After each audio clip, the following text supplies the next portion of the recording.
welcome to In the Kitchen with Kelly, where today we are talking about those Thanksgiving leftovers. I mean, who doesn't have them? I have them all the time. And so sometimes you just kind of get tired of it. Maybe you freeze it, but I have some ideas today that can wrap up all of those items into dishes that your family might say, aha, that's good. I'll take the leftovers if they are cooked like that. So let's start with the cocktail because that's a good place to start. So we make our own cranberry relish. Now, I had to make some more because we already ate all of ours, which is fine because we'll freeze this up for later. So we take fresh cranberries from a bag, rinse and wash those off. We take a whole orange, I think it's a navel orange, and so you take the whole orange and I cut it into fours and cut out, if you know, any of that hard pulpy in the center where the seeds might be, or if you have a couple seeds, get those out. So I put in the whole orange without the middle with the seeds, a whole bag of fresh cranberries, and half a cup of sugar and a little sprinkle of cinnamon. And so that's what we do. And then you just kind of taste it. If you need more sugar, add more sugar. But this is our cranberry relish. It is so good. And if you want to spice it up just a notch and turn it up, put a jalapeno in that. We used to do that, but not everybody. Ooh, sorry, that popped and scared me. So I'm gonna put just a little teaspoon into my glass, maybe two. I'm gonna do two. I'm gonna put that into my glass, and then I have some champagne. So I'm gonna pour a little champagne on top of that. Be careful because the acid in the fruit will make it fizz up. So just be careful, don't pour too much at first. And then I'm just gonna pour that in. And I have a fresh cranberry relish cocktail with champagne or Prosecco, if that's what you have, and the relish. Yum. So it has those orange with the sweet cranberry. Oh, look at that, it's so pretty. I'm gonna try a little sip, hold on. And those little bits of cranberry and orange in there, so good. That's what you can do with your leftover cranberry relish. I've never used it with the, from the can, so I don't know how that would be. I'm gonna go ahead and get this started. So you have your cocktail. If not, grab your cocktail. Okay, I have mine. Cheers. Okay, so now I'm making turkey dressing fritters. Stuffing, if that's what you make, dressing, if that's what you make, and turkey. All right, and so look at this. I'm gonna put these in because they're gonna start sizzling. You're gonna hear them. I'm gonna get them into a little ball so it'll connect here. Now I have hot grease over here on the side. I'm putting it with a little scooper, a fritter, a little Thanksgiving fritter here. Oh my gosh, and let me just tell you, before I got on with you guys, I made a couple just to try them, and I'm gonna tell you, it's a hit. I know my family's gonna love it. I already let my mom taste and sample it just a bit. So good. So I'm putting these fritters in here, and while I put those in there and get those kind of situated, I'm gonna tell you what's in it, but I just wanna make sure it sticks together. So I use a fork and my spatula, squish it down a little bit because I want it to cook evenly. I don't want it to be in the ball because I want it to be like a little pancake flat fritter so it cooks evenly. Okay, so that's in there cooking. So let's talk about what's in the bowl. So I took turkey, cut it up. There was probably about 2 cups, 3 cups of turkey cubed up or shredded up, either way. I took my dressing, cubed that up into small pieces, and again, that was about 2 cups. I also had some leftover onions and celery and butter that we had left over from Thanksgiving, and I heated it up in the microwave and added that to this. I added some eggs, some gluten-free flour, some gluten-free breadcrumbs, some broth that we had left over from when we cooked the giblets and the wings. So I used a little broth, 2 eggs. I just can't even tell you, the turkey, the onions and celery, the dressing, all of that combined into here to make a fritter that is frying up in the pan. Now I'm gonna show you one because I already, like I said, I made some. So let me show you what they look like. Look at this. Yes, indeed. I'm gonna take a small one here. So here it is. And when I break that open, It's just like Thanksgiving goodness in a fritter. Okay, I'm gonna try it. Yeah, that's good. That's good. Okay, now I did put a little chili powder, a little salt, pepper, seasoning. It asked for cumin. I didn't add any additional cumin. Sometimes I like cumin and things, and sometimes I don't. So I didn't add any in. I'm turning this back up here because I can see it's not frying as quickly as I'd like, so it's gonna sit there. So I have those fritters going. Remember, when it comes out, give it a little salt because your food needs a little seasoning when it comes out of the oil or the grease. So give it some seasoning. I myself added a little salt. That's what I put in it. So I have some fritters cooking right here.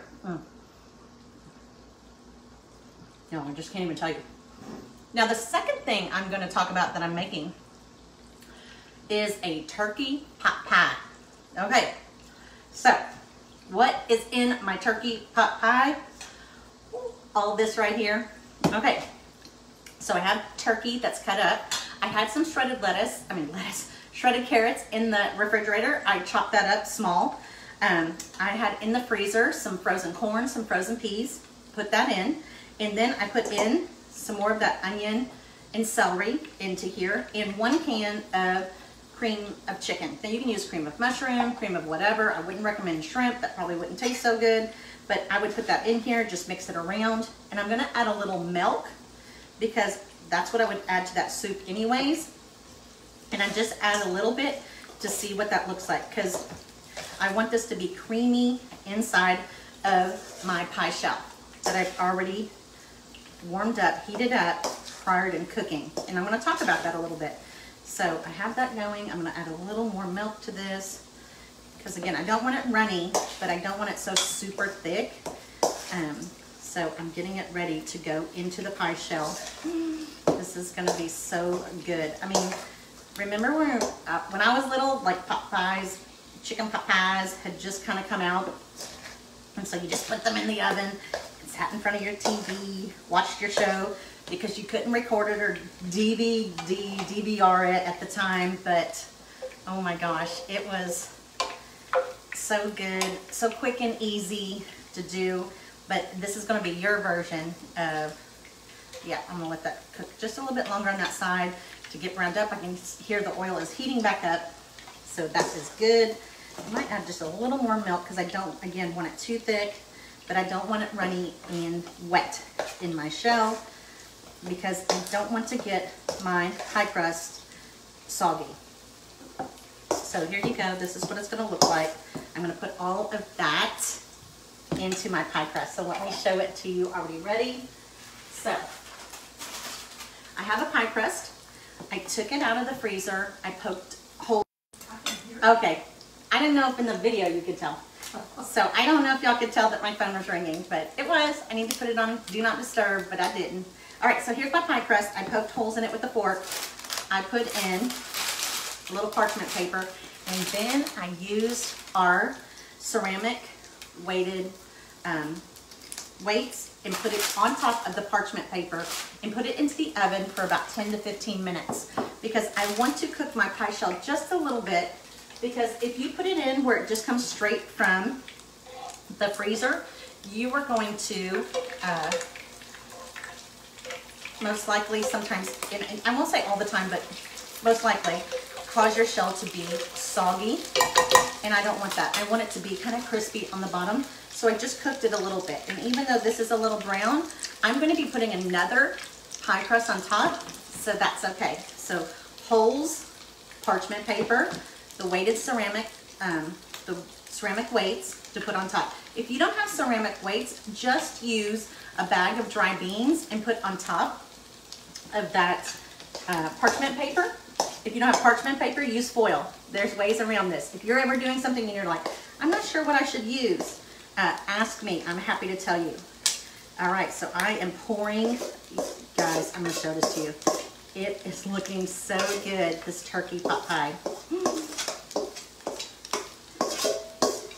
Now your family is going to thank you for leftovers if you do something different with it, okay? So here it is so far. There it is, it's heavy. All right, and so I'm going to get my other pie crust that I have defrosting right over here, And I leave it in here so I can just turn it upside down over this and try to pop it out, because it'll fall a little bit, and then I can kind of just manipulate it from here. That way I'm not trying to run around with it. But I'm gonna just kind of push that down. It will break a little bit because it's round and you're trying to make it flat.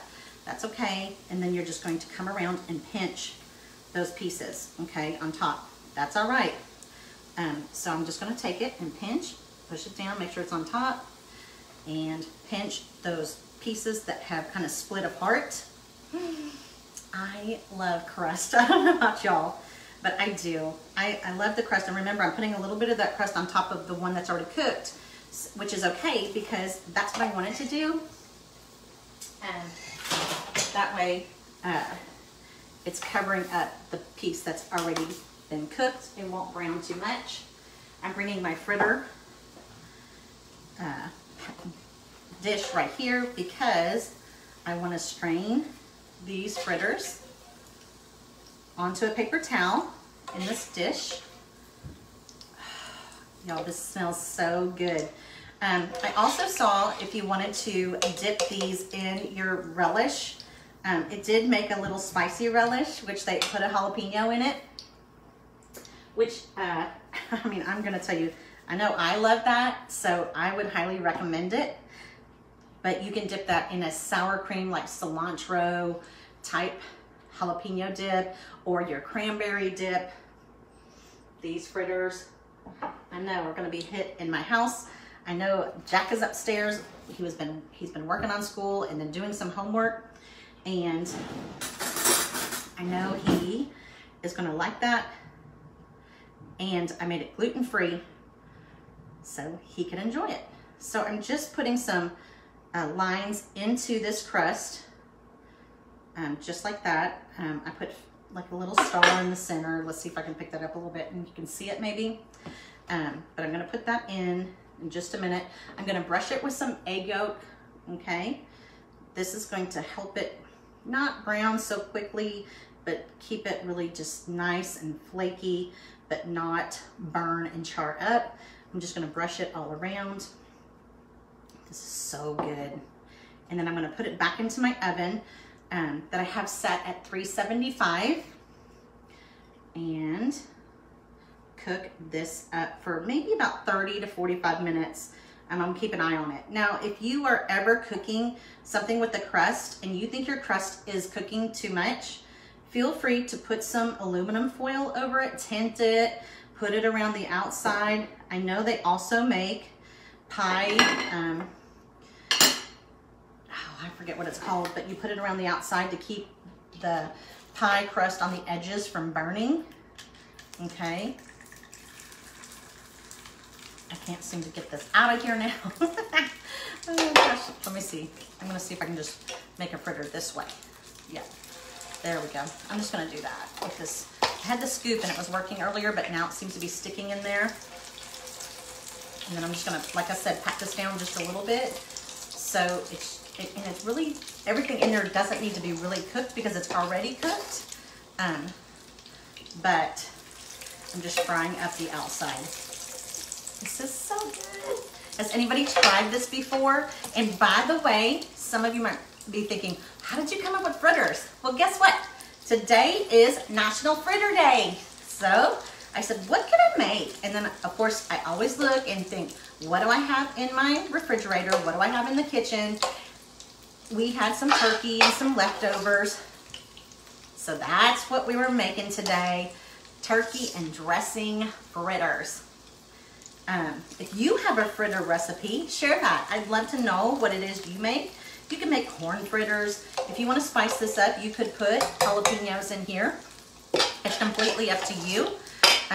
So again, I give you kind of a baseline of what you could be making. And just like that, okay? So it's in, I don't know if you can see. Oh, I think you can see right here. Okay, and then I'm gonna get something to wipe my hand off with. Wait, there's the rest of my fritter. Okay, so I'm gonna wipe off my hand. Look at my new apron, my good friend Terry Potter. for my birthday. Gave me this beautiful Good Cheer Found Here. That's right, because she knows we're making cocktails in the kitchen with Kelly. So we got some Good Cheers. So, so good. All right. So, I always put a pot pie on a cookie sheet. Why would I do that? Because it probably will run over. Sometimes it does, sometimes it doesn't. Give me 1 second.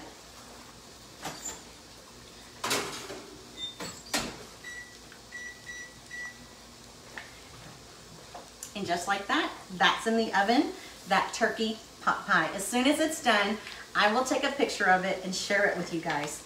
I have more fritters cooking here. I have a little cocktail to finish. These are my ideas for leftovers. If you have any, if you have other good ideas that you can share with us of what you would use, your turkey, your dressing, what do you make with all of that? Do you just stick it in the freezer? Do you throw it out? Do you give it to somebody? What do you do with those leftovers? We always try to give the family some, if they'll take it. But these fritters, I think, are going to be a hit. And I'm going to have to do them again next year. I know it, because I already took a bite of one. It is so good. And being National Fritter Day, how appropriate that we take our leftovers.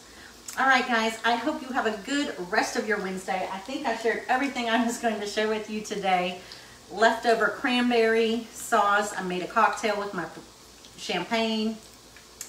With the turkey and dressing, I made these fritters. With some more of the turkey, I made a pot pie.